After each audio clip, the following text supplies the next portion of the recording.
Santapan Harian Minggu 3 November 2024.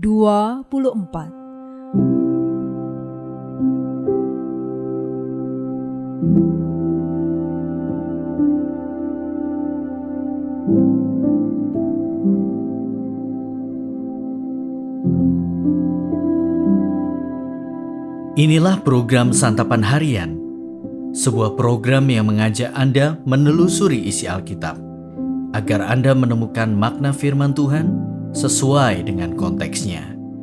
Santapan Harian tertuju bagi Anda yang ingin memiliki kehidupan rohani yang segar, kuat, dan sigap. Hari ini kita akan membaca Roma pasal yang kelima, ayat yang pertama hingga ayatnya yang ke-11. Namun sebelumnya, mari kita berdoa. Kemurahan hati-Mu ya Bapa, membawa kami dalam hidup bersama-Mu. Dan kemurahan hati-Mu ya Bapa, membawa kami dalam kebenaran sabda-Mu. Di dalam nama Tuhan Yesus Kristus, kami memohon, berkata-katalah bagi kami saat ini. Amin. Roma 5 ayat 1-11. Sebab itu kita yang dibenarkan karena iman hidup dalam damai sejahtera dengan Allah melalui Tuhan kita Yesus Kristus. Melalui Dia kita juga beroleh jalan masuk oleh iman ke dalam anugerah ini. Di dalam anugerah ini kita berdiri dan kita bermegah dalam pengharapan akan menerima kemuliaan Allah. Bukan hanya itu saja, kita malah bermegah juga dalam kesengsaraan kita, karena kita tahu bahwa kesengsaraan itu menimbulkan ketabahan. Ketabahan menimbulkan tahan uji, dan tahan uji menimbulkan pengharapan.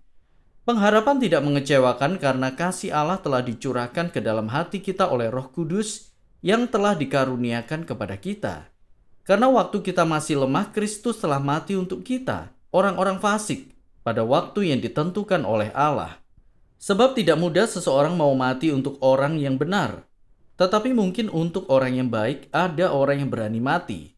Namun Allah menunjukkan kasih-Nya kepada kita dalam hal ini. Ketika kita masih berdosa, Kristus telah mati untuk kita. Terlebih lagi karena kita sekarang telah dibenarkan oleh darah-Nya, kita pasti akan diselamatkan melalui Dia dari murka Allah. Sebab jikalau kita ketika masih seteru diperdamaikan dengan Allah melalui kematian anak-Nya, terlebih lagi kita yang sekarang telah diperdamaikan, pasti akan diselamatkan oleh hidup-Nya. Bukan hanya itu saja, kita malah bermegah dalam Allah melalui Tuhan kita Yesus Kristus. Sebab melalui Dia kita sekarang telah menerima pendamaian itu.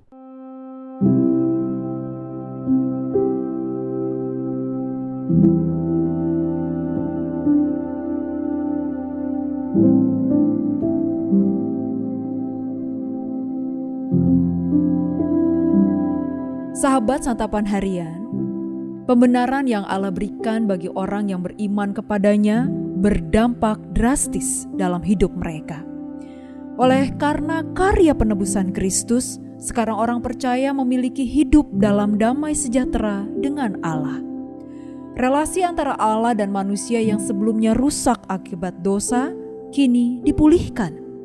Dengan demikian, orang percaya bukan lagi musuh Allah, melainkan orang-orang yang dikasihinya. Lebih dari itu, hasil dari pembenaran Allah adalah kekuatan untuk bertahan dalam kesengsaraan. Paulus menjelaskan kepada jemaat di Roma saat itu bahwa pembenaran dari Allah tidak meniadakan kesengsaraan dalam hidup mereka. Percaya kepada Kristus bukan berarti bebas dari kesengsaraan. Namun, kesengsaraan yang ada tidak akan membuat orang percaya berhenti bermegah di dalam Tuhan. Orang percaya dapat tetap bersuka cita sekalipun mengalami kesengsaraan. Hal itu bukanlah karena mereka suka disakiti, namun karena mereka tahu bahwa Tuhan dapat memakai kesengsaraan untuk menjadikan mereka semakin tekun, percaya kepada Tuhan, dan dewasa dalam karakter ilahi. Kesengsaraan bukan penghancur hidup kita, tetapi sebagai ujian yang membentuk kita menjadi semakin tangguh, kuat, beriman, dan berharap kepada Tuhan. Bagaimana kita melihat kesengsaraan hidup hari ini? Apakah pergumulan kita membuat kita semakin dekat dengan Tuhan? Sudahkah kita melihat kesengsaraan dengan kacamata iman?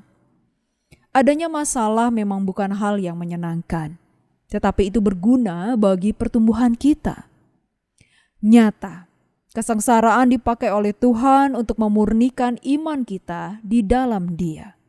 Sebab itu, tetaplah percaya dan berharap kepada Tuhan, serta teruslah hidup dalam firman-Nya. Sekalipun ada banyak kesulitan yang kita alami, ingatlah bahwa pengharapan di dalam Tuhan tidak pernah dan tidak akan mengecewakan. Tuhan Yesus Kristus yang telah menyelamatkan kita dari masalah terbesar umat manusia, yaitu maut, pasti juga akan menopang kita sampai pada kesudahan kita. Mari kita berdoa.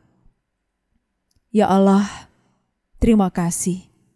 Engkau telah menolong kami melewati pencobaan. Mampukanlah kami untuk dapat menjadi penolong bagi sesama. Di dalam nama-Mu Yesus, kami memohon. Amin.